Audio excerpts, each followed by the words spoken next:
Hace 8 días hablamos de prolegómena y ahora entramos en la teología propia. Y la teología obviamente es la logia o el logos acerca de Theos, de Dios. Y hablar de la teología como el conocimiento de Dios, esta palabra y este concepto obviamente presupone que Dios es conocible.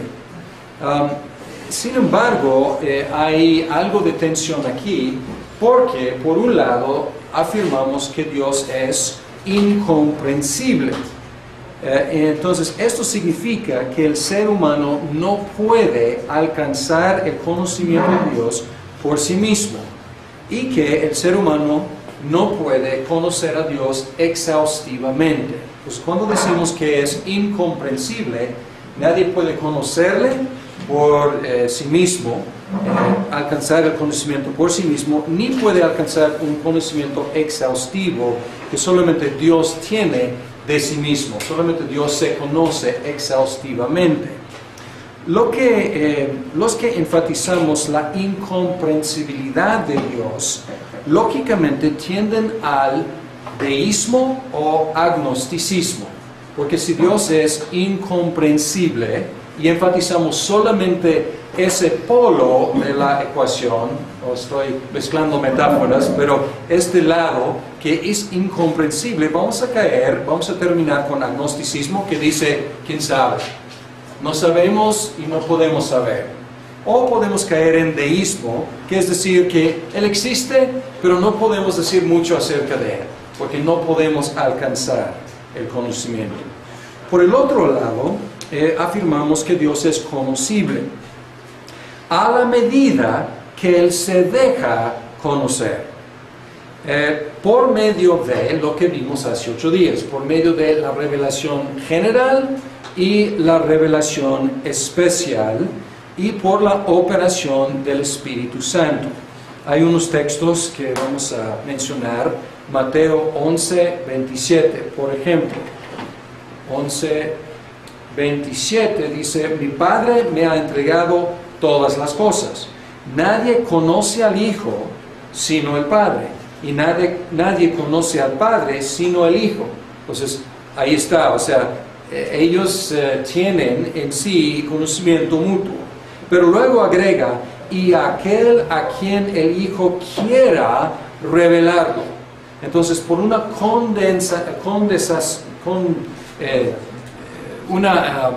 humillación de Dios, podemos decir, Él se deja conocer, Él se permite conocer, y podemos conocerlo a la medida que Él se deja. Por ejemplo, también en 1 de Corintios 2,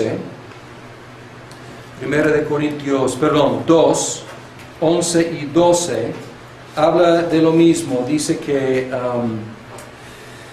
en efecto, ¿quién conoce los pensamientos del ser humano sino su propio espíritu que está en él? Asimismo, nadie conoce los pensamientos de Dios sino el Espíritu de Dios.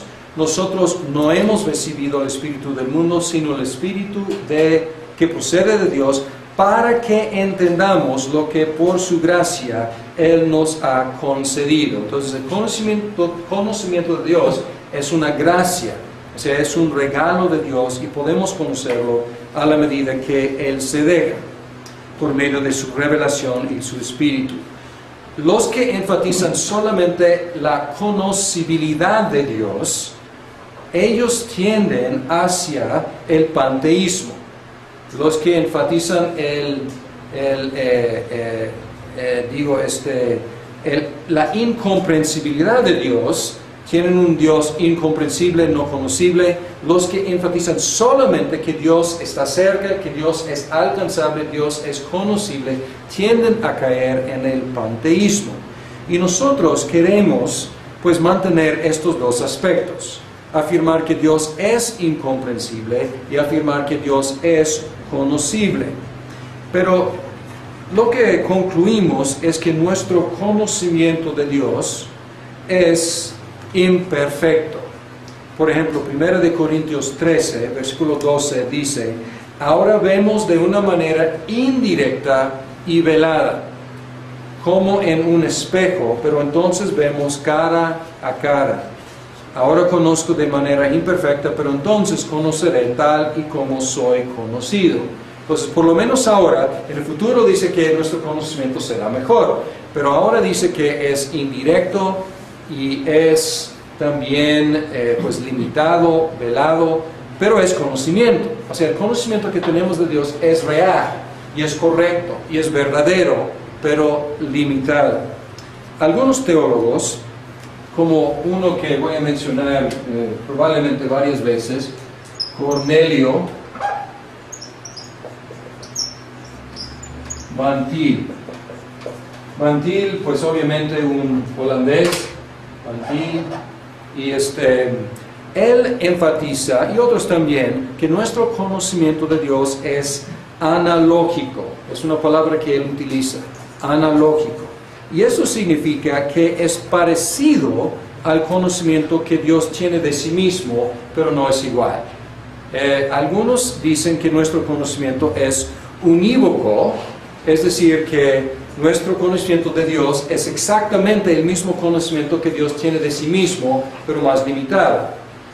O sea, lo que conocemos de Dios es lo mismo que Él conoce acerca de sí mismo. Pero no, muchos siguiendo a Van Til dicen, no, es analógico. Es conocimiento verdadero, pero no es el mismo que Él tiene de sí mismo. Lo que quiero presentarles un poco hoy es lo que Juan Calvino, en su librito La institución de la religión cristiana, lo que él dice acerca del conocimiento de Dios. Y de hecho es la idea maestra de este libro. Hay 4 libros en la institución, y él empieza, y realmente con esta idea que controla todo el libro, la cuestión del conocimiento de Dios. Y él empieza con un tipo de dilema. ¿Dónde empezamos? Si vamos a conocer a Dios, ¿dónde empezamos? ¿Con Dios o con nosotros? Y él concluye que realmente no importa mucho. Y él dice, abre así, sus primeras líneas dicen, casi toda la suma de nuestra sabiduría, que de veras se deba tener por verdadera y sólida sabiduría, consiste en 2 puntos, a saber, en el conocimiento que el hombre debe tener de Dios y en el conocimiento que debe tener de sí mismo. Y luego dice, mas como estos 2 conocimientos están muy unidos y enlazados entre sí, no es cosa fácil distinguir cuál precede y origina al otro. Pues en primer lugar, nadie se puede contemplar a sí mismo sin que al momento se sienta impulsado a la consideración de Dios en el cual vive y se mueve. Y luego, brincando, dice, la segunda sección dice, por otra parte, es cosa evidente que el hombre nunca jamás llega al conocimiento de sí mismo si primero no contempla el rostro de Dios y después de haberlo contemplado, desciende a considerarse a sí mismo. Entonces, sí, dice, realmente no importa mucho. Empieza contigo mismo y vas inmediatamente a tener que reflexionar en de dónde soy, cómo llegué aquí, por qué soy así y asá. Y inmediatamente tendrás que reflexionar en Dios. O empiezas, quieres conocerte a ti mismo, pues primero tendrás que contemplar a Dios para saber por qué eres como eres. Entonces, pensando en Dios, inmediatamente vas a relacionar ese conocimiento contigo mismo. Y él define el conocimiento de Dios en el capítulo 2 del primer libro. Dice, yo pues, esta es una definición de Calvino, yo pues entiendo por conocimiento de Dios no solo saber que hay algún Dios, sino también comprender lo que acerca de Él nos conviene saber, lo que es útil para su gloria, y en suma, lo que es necesario. Y aquí pueden encontrar la fuente de la Confesión de Westminster, como empieza, hablando del conocimiento de Dios, lo que es necesario para su gloria. Y luego habla en el capítulo 3, él menciona dos conceptos en es libro y capítulo y luego sección. 1.4.1, 1.3.1. En 1.3.1 habla de un concepto del census,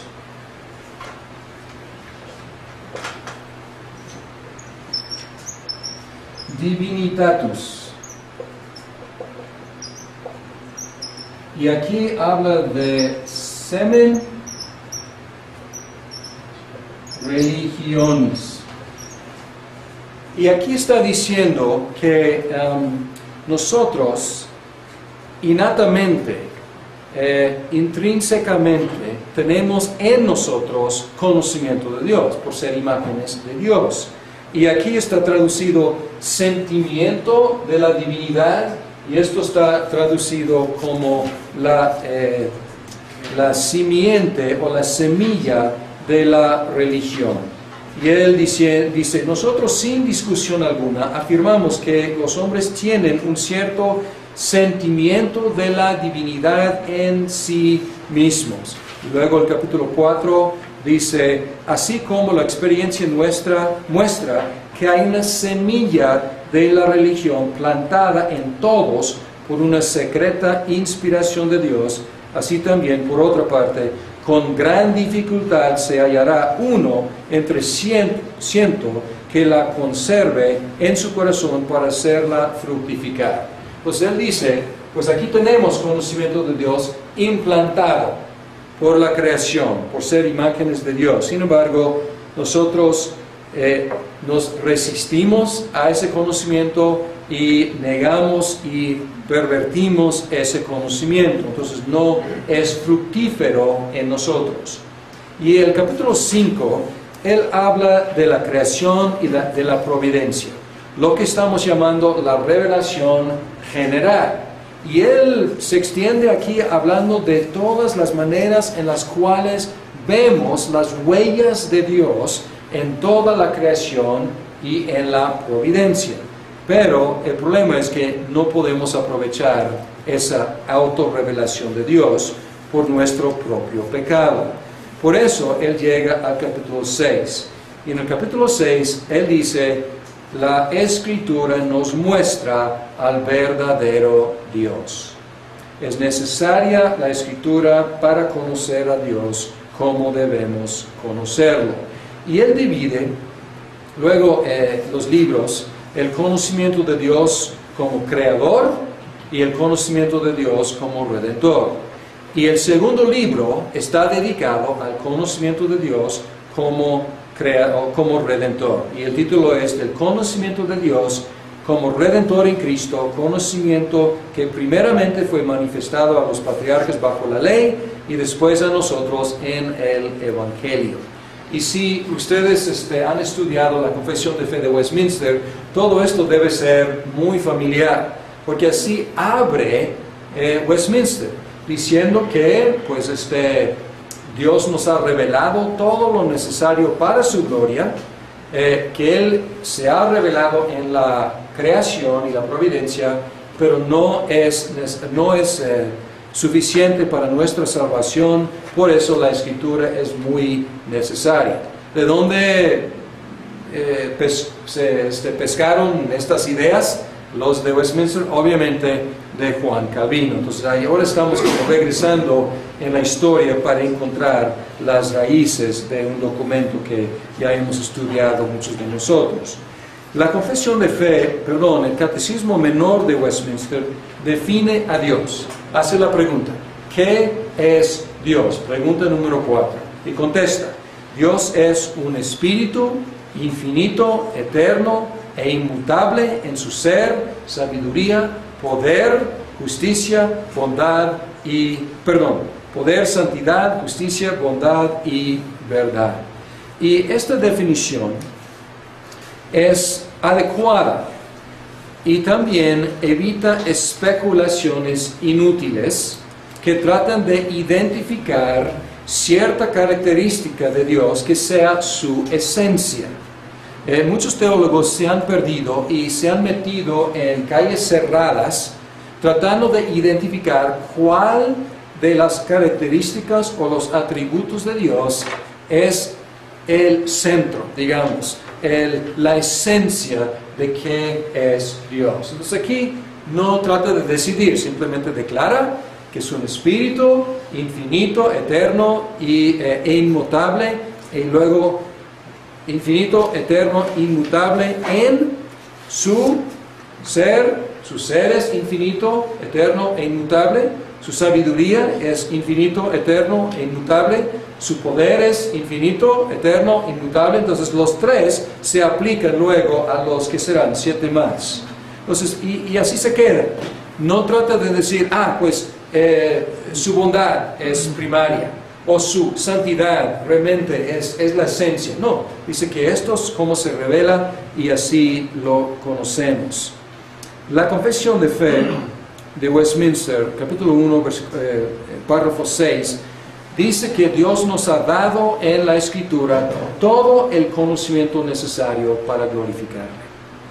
Y así que nuestra postura en cuanto al conocimiento de Dios debe ser una postura de creyentes humildes, recibiendo lo que Dios nos ha revelado de sí mismo, con gratitud, con fe, con obediencia, y rehusando especular sobre lo que Él no nos ha revelado.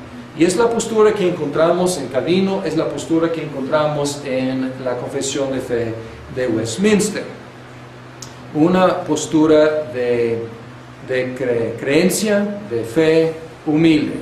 Gratitud, gracias a Dios, tú nos has revelado esto. No nos has revelado aquello, entonces no vamos a decir nada. Quedamos mudos si tú no nos revelas algo acerca de ti mismo. Es la actitud. Ahora, otra pregunta relacionada, es la pregunta acerca de si podemos comprobar la existencia de Dios. Podemos probar que sí existe Dios.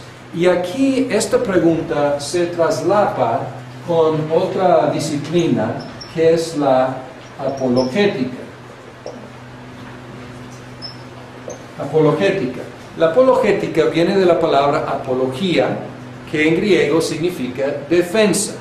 Entonces la apologética es el estudio de cómo defender la fe cristiana. Y aquí un traslape entre teología y apologética. De hecho, nuestras divisiones de las disciplinas son pues un poco arbitrarias, entonces pues no debe sorprendernos que hay mucho traslape. Desde el principio de la fe cristiana ha habido la necesidad de la apologética. De hecho, la Biblia dice que debemos practicar la apología. Por ejemplo, en primera de Pedro 3:15 dice, más bien, honren en su corazón a Cristo como Señor. Estén siempre preparados para responder a todo el que les pida razón de la esperanza que hay en ustedes. Esta traducción pues a lo mejor no es tan clara, porque está diciendo que te pida una apología, que te pida una defensa, una explicación de lo que tú crees. Y en el curso de de la historia de la iglesia estudiamos un grupo de apologistas. ¿Se acuerdan de los padres de la fe? Un grupo de apologistas que se dedicaron a presentar apología, presentar una defensa. Y en la apologética hay diferentes escuelas de pensamiento. ¿Cómo debemos defender, cómo debemos comprobar que hay un Dios? Y en el campo reformado hay principalmente dos campos, dos escuelas de pensamiento en cuanto a la apologética.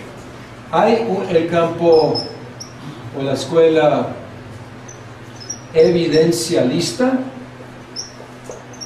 y hay otra escuela presuposicionista. Presuposicionista. Evidencialista, presuposicionista. Ok, bien.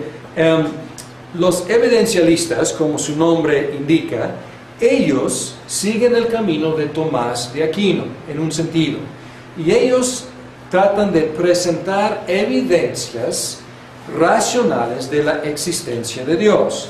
Podemos pensar en R.C. Sproul, es uno que todavía vive, un teólogo importante, y también, pues probablemente ustedes han visto Josh McDowell. Uno de sus libros más famosos es que la evidencia que exige un veredicto. Pues esa es la idea. Yo tengo mucha evidencia y yo te presento la evidencia y esta evidencia te va a convencer de que existe un Dios. Los presuposicionalistas, y otra vez menciono aquí Van Til, es uno de los principales, ellos empiezan con Dios. Los evidencialistas empiezan con los datos de la creación. Y en este sentido, estos argumentan en una forma a posteriori. Empiezan con los datos y luego tratan de argumentar a una conclusión. Y los presuposicionalistas, faltó una sílaba, presuposicionalistas, ellos empiezan con Dios. Ellos presuponen la conclusión y ellos argumentan en una forma a priori. Ellos presuponen a Dios y a lo mejor vas a decir, pues, ¿qué tipo de argumento es eso? O sea, simplemente presuponer lo que quieres demostrar. Pero no es tan simple. La idea es, ellos presuponen a Dios como la única presuposición que puede dar sentido a todos los hechos que observamos en el universo. Entonces toman en cuenta los hechos, pero no empiezan con los hechos y argumentan a Dios, empiezan con Dios y dicen que sin Dios no hay razón, no hay argumento, no hay sentido, no hay orden, no hay propósito, no hay nada de lo que tú estás presuponiendo. Entonces lo que trata de hacer es, a ver, estas son mis presuposiciones como cristiano. ¿Cuáles son las tuyas? Y las tuyas no son adecuadas para apoyar lo que tú crees que es verdad. Entonces es una forma de argumentar bastante hábil, podemos decir, porque trata de rascar y trata de llegar a la cimentación de la otra persona. Los primeros, los evidencialistas de la experiencia a conclusiones probables. Aquí ellos tratan de llegar a conclusiones contundentes, escapables, podemos decir. O sea, decir que tú supones orden. ¿De dónde es ese orden? La única explicación adecuada es Dios y el Dios de la Biblia. Tú presupones muchas cosas en el universo. Pues ¿cómo puedes explicar tus propias presuposiciones? La única explicación es la existencia de Dios.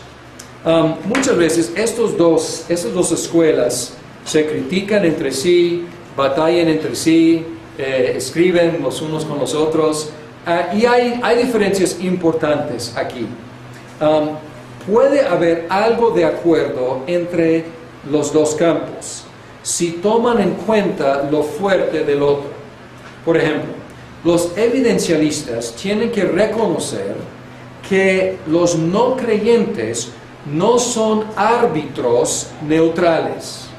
Y es la gran debilidad de esta escuela, porque a veces suponen que el no creyente sea un árbitro neutral que pueda analizar la información y llegar a la conclusión correcta. Pero ya hemos visto que no es cierto. Nosotros, por naturaleza, resistimos la conclusión correcta. Entonces, los evidencialistas no deben contar con un oyente neutral. Más bien, deben contar con alguien que está comprometido con resistir las conclusiones de los cristianos.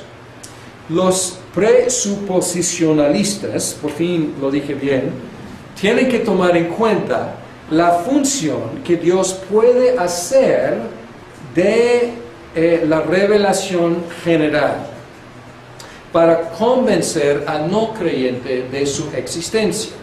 Porque la Biblia misma dice que Dios tiene esa revelación para demostrar su eterno poder y su existencia. En el mundo reformado, los dos grupos pueden estar más de acuerdo. Pueden estar de acuerdo de que la única forma de conocer a Dios es por medio de su autorrevelación en la Biblia. Y este es el punto fuerte de los presuposicionalistas. Y es la debilidad de los evidencialistas. Pero los evidencialistas reformados tienen que estar de acuerdo con este punto, de que las evidencias no van a salvar a nadie. Tienen que conocer a Dios por medio de su autorrevelación en la Biblia. Esto es diferente a Tomás de Aquino, porque Tomás de Aquino y la Iglesia Católica Romana cree que el hombre, viendo la evidencia en la creación, puede llegar a un verdadero conocimiento de Dios. Entonces, estos son medio tomistas, pero no son tomistas 100%, porque son reformados. Hablando de Tomás de Aquino, vamos a hablar un poco de las así llamadas pruebas de la existencia de Dios. Y ya mencioné en otro curso de la historia de la iglesia un poquito de estos. Voy a repasarlos rápidamente otra vez y luego vamos a analizarlos un poco teológicamente o apologéticamente. Un argumento, el argumento ontológico. Ontológico, el nombre más famoso asociado con el argumento ontológico es Anselmo, y este argumento deriva la existencia de Dios de la idea de Dios. Y el argumento va más o menos así: tengo una idea de un ser perfecto, y dice, ¿sería perfecto si no existiera? No sería perfecto, le faltaría algo importante, la existencia. Entonces, si es un ser perfecto, tiene que tener la existencia. Es un argumento un poco sospechoso y ha sido muy criticado por muchos, pero está diciendo que esta idea de un ser perfecto tiene que tener una realidad en la realidad. El argumento cosmológico, o también se llama el argumento de la causalidad, deriva una causa principal de todos los efectos observables. Trata de cómo seguir la cadena. X causó Y, pero ¿qué causó X? Entonces trata de ir atrás y trata de llegar a la primera causa. Y rechaza la idea de una cadena interminable, eterna, de causas sin fin. Dice que algo tuvo que empezar, algo tuvo que ser la primera causa. Muy similar al anterior, el argumento teleológico, telos en griego significa fin como propósito.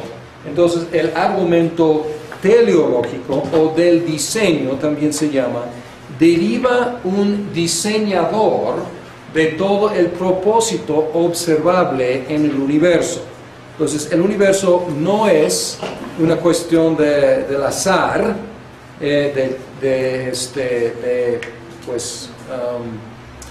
caos, sino demuestra mucho propósito. ¿De dónde este propósito? ¿De dónde este diseño? De un diseñador. El argumento moral también deriva la existencia de un legislador de la moralidad. La moralidad existe en el mundo y aún el ateo tiene su moralidad. ¿Y de dónde esta moralidad que es inescapable en el ser humano? ¿De dónde? De un legislador, necesariamente, es el argumento. Y el argumento histórico o etnológico deriva la existencia de Dios de la universalidad de la religión en los seres humanos.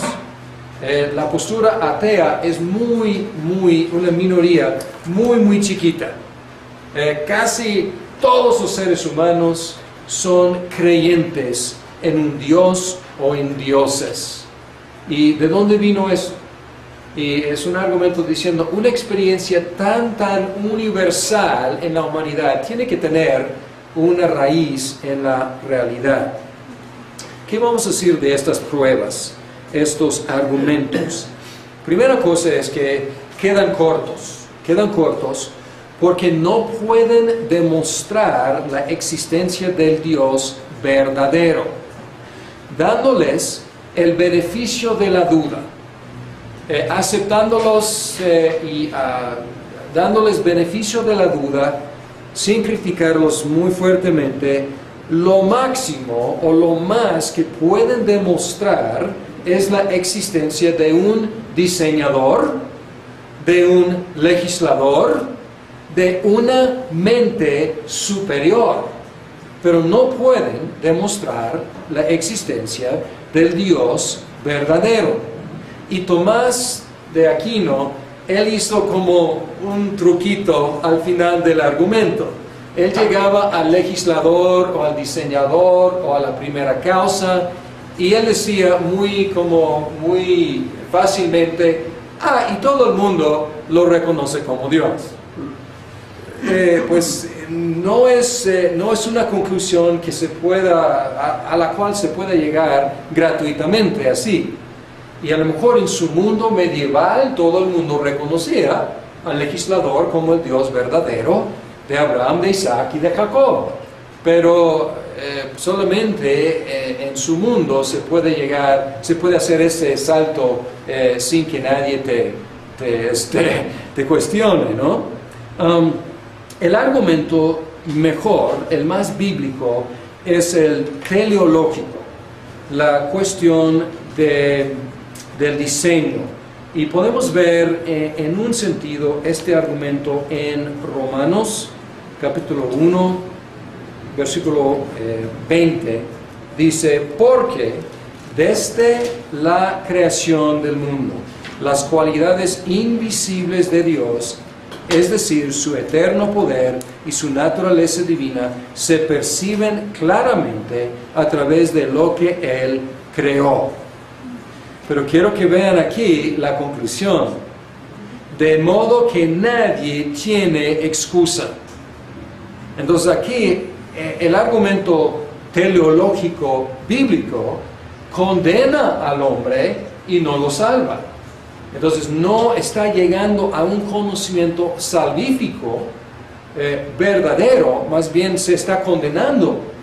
Debe saber, y el resto del capítulo habla de que lo poco que sabe, lo poco que retiene de este sensus divinitatus o de este semen religionis, lo que retiene resiste y trata de esconder y trata de evitar para su propia condenación. Entonces, el argumento más bíblico es el teleológico, pero hay que llegar a la conclusión de Pablo, que realmente no favorece, al contrario, nos condena y hace necesaria la revelación especial de Jesucristo. Y quiero concluir que estos argumentos funcionan solamente si Dios existe. Pero piénsenlo, ¿qué hicimos? Al decir eso, ya hemos cambiado de una escuela a otra, ¿no? O sea, estos argumentos tienen su lógica solamente si Dios existe. Entonces, solamente si presuponemos la existencia de Dios, podemos llegar a la conclusión que estos argumentos, a la cual estos argumentos quieren llegar. En otras palabras, estamos dando la razón a los presuposicionalistas, diciendo que estos argumentos no pueden ser evaluados neutralmente, porque nadie es neutral. Más bien, solamente pueden funcionar y podemos ver que realmente sí es cierto. La moralidad en el mundo presupone un legislador, pero la única forma de llegar a Dios es saber que este legislador no es un legislador cualquiera, genérico. No, pues sabemos que hay un legislador divino que dio los 10 mandamientos y muchas otras leyes, y se llama Yahvé, y se reveló a los hijos de Abraham, y pues anteriormente también a otros. Pero ya con este conocimiento podemos ver que, pues el argumento sí tiene razón, pero estamos presuponiendo la conclusión. Entonces estamos realmente dando razón a los presuposicionalistas. Y el argumento, y pueden ver, si revisan otra vez el primer capítulo de la Confesión de Fe de Westminster, no se declaran presuposicionalistas, pero ellos dicen que la única forma de conocer a Dios es por medio de su palabra y su espíritu. Y ya conociéndolo, ya podemos verlo en la naturaleza, ya podemos leer la providencia y leer la naturaleza y ver sus huellas por todos lados. Pero no pudimos empezar con las huellas y llegar al verdadero conocimiento. Empezando con el verdadero conocimiento revelado por medio de la palabra y el Espíritu, ya tenemos ojos abiertos para poder apreciar su evidencia por todos lados. Otro concepto que vamos a repasar hoy. Entonces, primero, para repasar, ¿qué hemos hecho hasta ahora? Hemos hablado de Dios incomprensible, inconocible. Y luego, la cuestión del conocimiento de Dios, y si podemos comprobar el conocimiento de Dios o la existencia de Dios, y luego analizando algunos intentos de hacerlo y 2 escuelas de apologética. Y ahora vamos a concluir la primera parte de hoy con los nombres de Dios.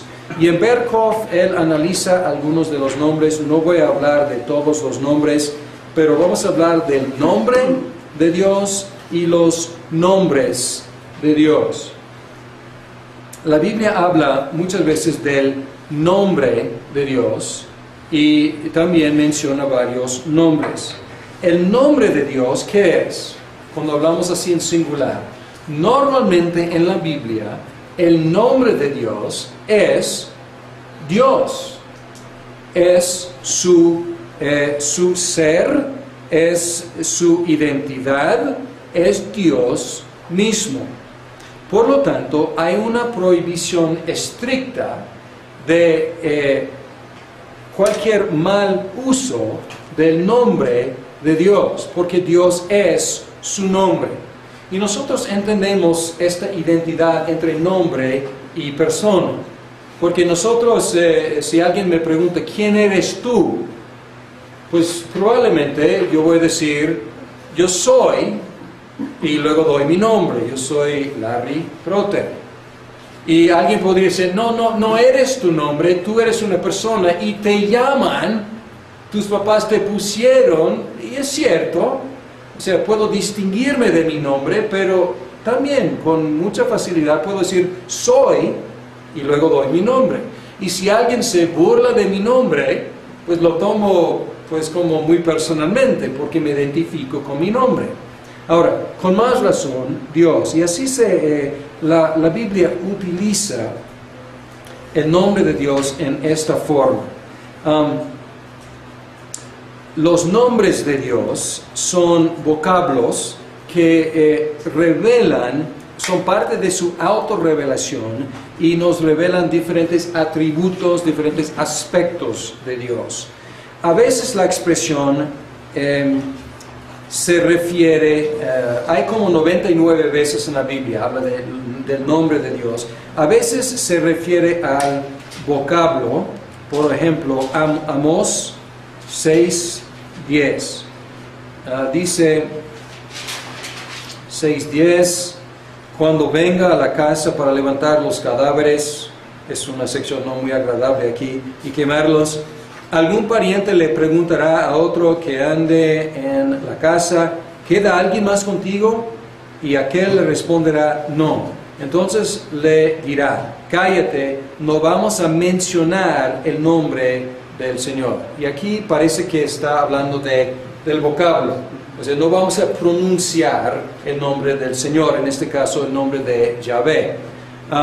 Pero muchas veces, normalmente se refiere al ser indicado, revelado por ese vocablo.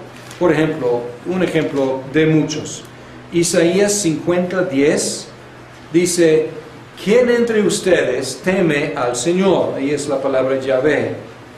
Y obedece la voz de su siervo, aunque camine en la oscuridad y sin un rayo de luz, y confíe en el nombre del Señor y dependa de su Dios. Y quiero que vean el paralelismo ahí, una técnica muy hebrea, y la conclusión, están puestos en paralelismo aquí. Confíe en el nombre de Dios y dependa de su Dios. ¿Está hablando de dos cosas? ¿De dos confianzas o una sola? O sea, ¿debes confiar por un lado en su nombre y por el otro lado en su ser? No, obviamente está diciendo lo mismo. Está diciendo, pues repitiendo la idea, pues con énfasis, usando el paralelo. Y entonces confiar en el nombre del Señor es depender del Señor. ¿Qué es Dios? Es su nombre, es su identidad. Su nombre es su ser.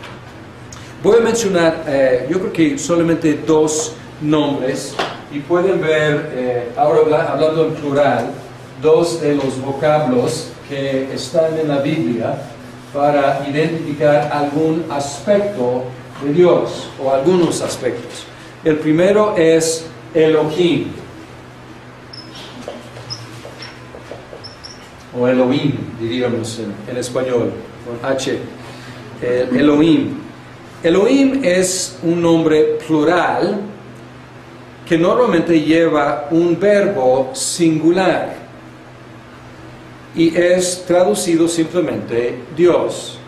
El verbo singular, o más bien el nombre singular es Él. Han escuchado como El Shaddai. Él no es como en español, no es un artículo, o sea, es Dios. Elohim es dioses, es plural. Sin embargo, normalmente en la Biblia lleva un verbo singular. O sea, traduciendo en dioses es. O sea, normalmente así aparece. Por lo tanto, ya como ha perdido su idea de pluralidad y no parece chocante en el Antiguo Testamento hablar de Elohim es. Y por lo tanto nosotros en castellano traducimos simplemente Dios, porque está hablando de un ser, no está hablando de varios dioses. Sin embargo, algunos ven en la pluralidad una pista, un vislumbre de la Trinidad. Están como interpretando Elohim como un Dios, pero en su ser que es único, tiene algo de pluralidad. Puede ser. No sabemos con exactitud.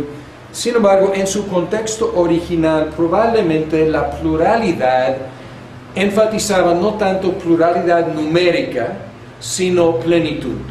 Es una palabra más grande, más ancha, más llena que Él. Él, Elohim, Y Elohim pues enfatiza su grandeza, su plenitud. El otro nombre que vamos a considerar es Yahvé.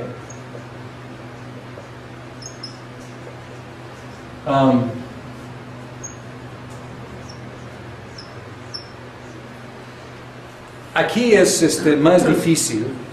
No sabemos cómo pronunciar este nombre, porque los judíos no lo pronuncian. La Biblia dice que no debemos tomar este nombre en vano. Entonces, para evitar tomarlo en vano, ¿qué hacemos?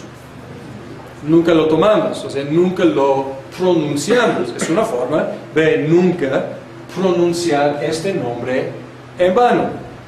Y por lo tanto, ya perdimos el conocimiento de cómo se pronuncia. En hebreo hay consonantes. Estas son 4 consonantes. No hay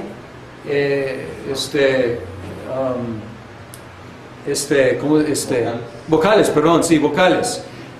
Ya después inventaron un sistema de vocales. Y en el Antiguo Testamento que usamos hay vocales para ayudarnos a los gentiles, sobre todo, a poder leer las consonantes. Los judíos que saben bien el hebreo no necesitan consonantes. Y lo que hicieron fue algo muy ingenioso. Cuando ellos encuentran en su Tanakh, en su Biblia, esta palabra, ellos pronuncian Adonai. Y lo que hicieron es que tomaron las vocales de Adonai y las pusieron en las consonantes de esta palabra. Entonces pusieron así. Pero estas vocales son las vocales de Adonai. Entonces vamos a ver cómo es. Algo como más o menos así. Yahová. Yahová. ¿Le suena? Pues de ahí tenemos una corrupción, una derivación, pero es Jehová. Pero Jehová nunca ha sido un nombre en la Biblia. Pero leyendo, ellos llegan a esto y pronuncian ellos las vocales y dicen Adonai, Señor. Y por lo tanto, en muchas traducciones, como la Nueva Versión Internacional, están poniendo en puras mayúsculas Señor. Y aquí está tratando de cómo reconocer el uso hebreo, el uso judío, debo decir. Ellos dicen Señor, Adonai. Nosotros también decimos Señor porque no sabemos cómo pronunciar este nombre. Ahora, hay un acuerdo general que se deriva de uno de 2 verbos. Un verbo es así, Shabbat, y el otro es así, Hayat. Entonces, Shabbat, no sé si tengo bien las vocales, no revisé las vocales para saber cómo se pronuncia. Este significa ser o llegar a ser. En castellano, interesante, no hay un verbo que significa llegar a ser, como en inglés become. Entonces es más cerca de become, llegar a ser. Y el otro significa pasar, become, llegar a ser o ser. Entonces muy semejantes. Entonces, ¿de dónde viene esto? Vamos a ver el contexto en el cual es promulgado este nombre de Dios. Y ustedes saben que es Moisés y la zarza ardiente. Y el contexto nos puede ayudar a interpretar qué quiere decir este nombre de Dios para llegar a su significado.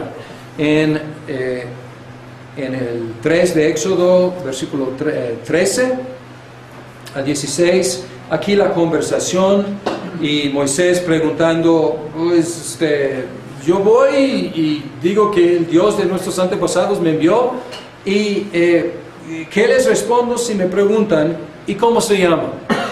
Y luego Dios responde, yo soy el que soy, respondió a Moisés. Y esto es lo que tienes que decirles a los israelitas, yo soy, me ha enviado a ustedes.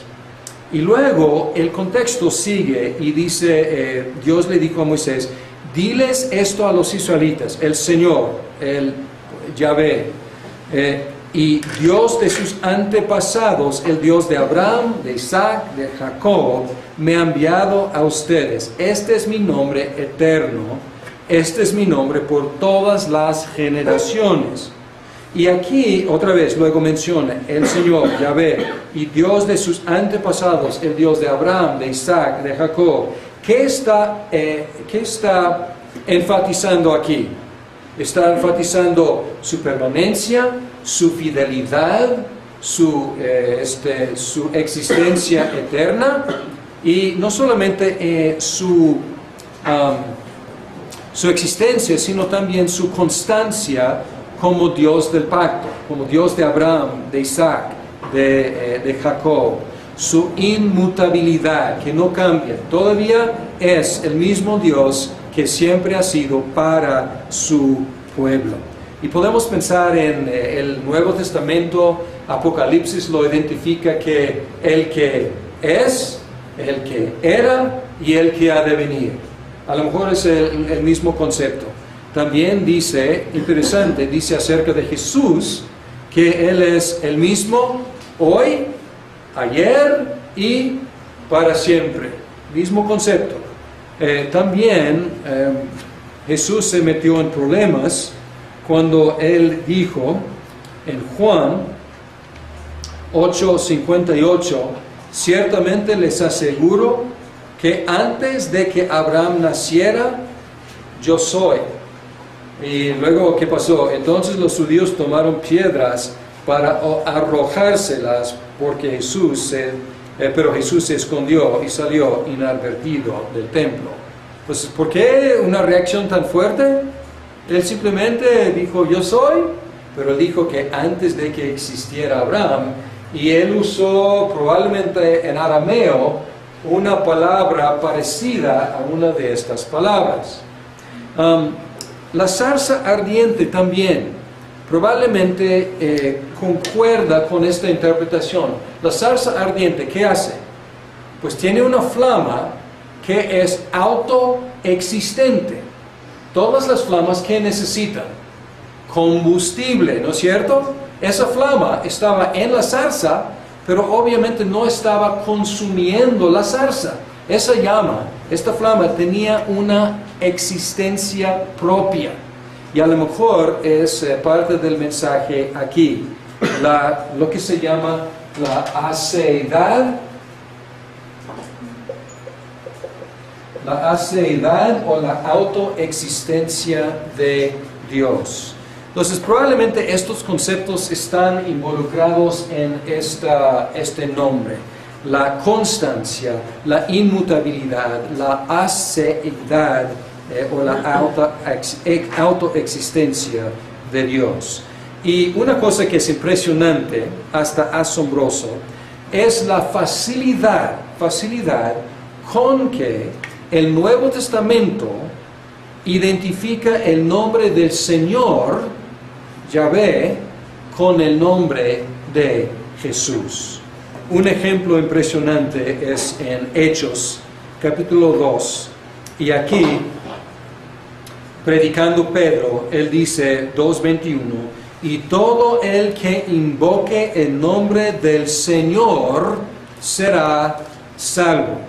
Y luego unos capítulos más, en el capítulo 4, y los versículos 7 al 12, pero podemos ver, por ejemplo, el versículo 12 en particular, de hecho, en ningún otro hay salvación, porque no hay bajo el cielo otro nombre dado a los hombres mediante el cual podamos ser salvos. ¿Y de cuál nombre está hablando aquí? El nombre de Jesucristo. Es impresionante. El que invocare el nombre de Yahvé será salvo, y el único nombre bajo el cual podemos ser salvos es Jesucristo. Gracia Él nos ha concedido. Entonces el conocimiento de Dios es una gracia, o sea, es un regalo de Dios, y podemos conocerlo a la medida que Él se deja, por medio de su revelación y su Espíritu. Los que enfatizan solamente la conocibilidad de Dios, ellos tienden hacia el panteísmo. Los que enfatizan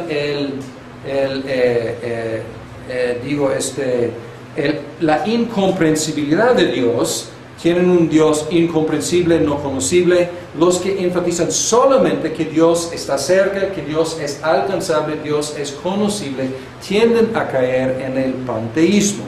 Y nosotros queremos pues mantener estos dos aspectos: afirmar que Dios es incomprensible y afirmar que Dios es conocible.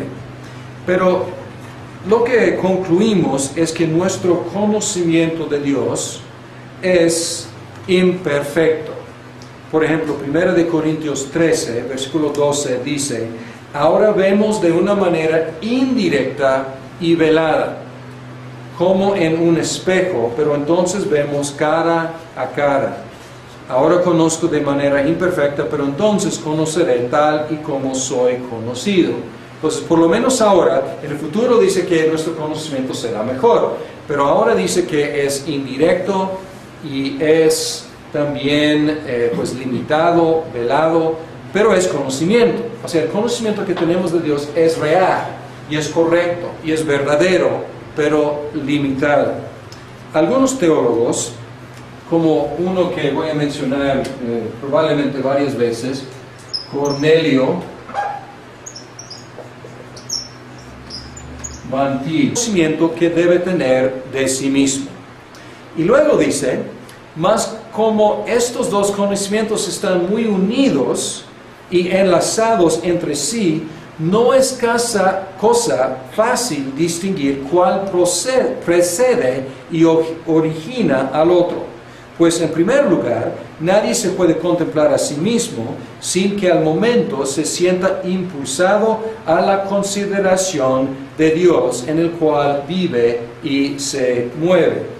Y luego, brincando, dice, la segunda sección dice: por otra parte, es cosa evidente que el hombre nunca jamás llega al conocimiento de sí mismo si primero no contempla el rostro de Dios, y después de haberlo contemplado, desciende a considerarse a sí mismo. Entonces, sí, dice, realmente no importa mucho.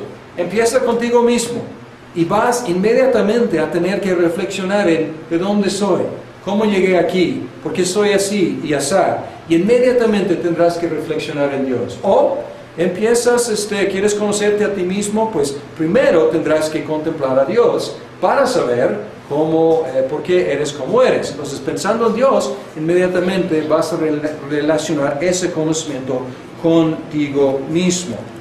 Y él define el conocimiento de Dios en el capítulo 2 del primer libro. Dice: yo pues, esta es una definición de Calvino, yo pues entiendo por conocimiento de Dios no solo saber que hay algún Dios, sino también comprender lo que acerca de Él nos conviene saber, lo que es útil para su gloria, y en suma, lo que es necesario. Y aquí pueden encontrar, no podemos caer en deísmo, que es decir que Él existe, pero no podemos decir mucho acerca de Él, porque no podemos alcanzar el conocimiento. Por el otro lado, afirmamos que Dios es conocible, a la medida que Él se deja conocer, por medio de lo que vimos hace 8 días, por medio de la revelación general y la revelación especial, y por la operación del Espíritu Santo. Hay unos textos que vamos a mencionar. Mateo 11:27, por ejemplo. 11:27 dice: mi Padre me ha entregado todas las cosas. Nadie conoce al Hijo sino el Padre, y nadie conoce al Padre sino el Hijo. Entonces, ahí está, o sea, ellos tienen en sí conocimiento mutuo. Pero luego agrega, y aquel a quien el Hijo quiera revelarlo. Entonces, por una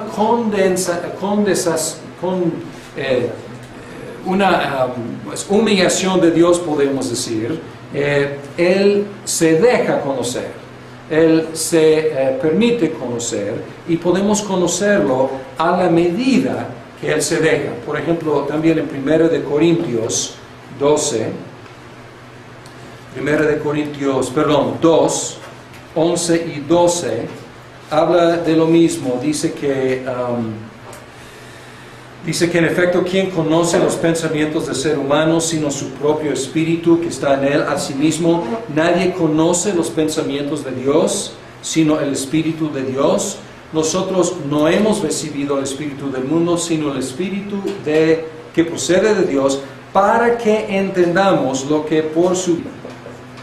Van Til, pues obviamente un holandés, Van Til, y él enfatiza, y otros también, que nuestro conocimiento de Dios es analógico. Es una palabra que él utiliza, analógico. Y eso significa que es parecido al conocimiento que Dios tiene de sí mismo, pero no es igual. Algunos dicen que nuestro conocimiento es unívoco, es decir, que nuestro conocimiento de Dios es exactamente el mismo conocimiento que Dios tiene de sí mismo, pero más limitado. O sea, lo que conocemos de Dios es lo mismo que Él conoce acerca de sí mismo. Pero no, muchos siguiendo a Van Til dicen, no, es analógico. Es conocimiento verdadero, pero no es el mismo que Él tiene de sí mismo. Lo que quiero presentarles un poco hoy es lo que Juan Calvino, en su librito La institución de la religión cristiana, lo que él dice acerca del conocimiento de Dios. Y de hecho es la idea maestra de este libro. Hay 4 libros en la institución, y él empieza, y realmente con esta idea que controla todo el libro, la cuestión del conocimiento de Dios. Y él empieza con un tipo de dilema. ¿Dónde empezamos? Si vamos a conocer a Dios, ¿dónde empezamos? ¿Con Dios o con nosotros? Y él concluye que realmente no importa mucho. Y él dice, abre así, sus primeras líneas dicen, casi toda la suma de nuestra sabiduría, que de veras se deba tener por verdadera y sólida sabiduría, consiste en 2 puntos, a saber, en el conocimiento que el hombre debe tener de Dios y en el conocimiento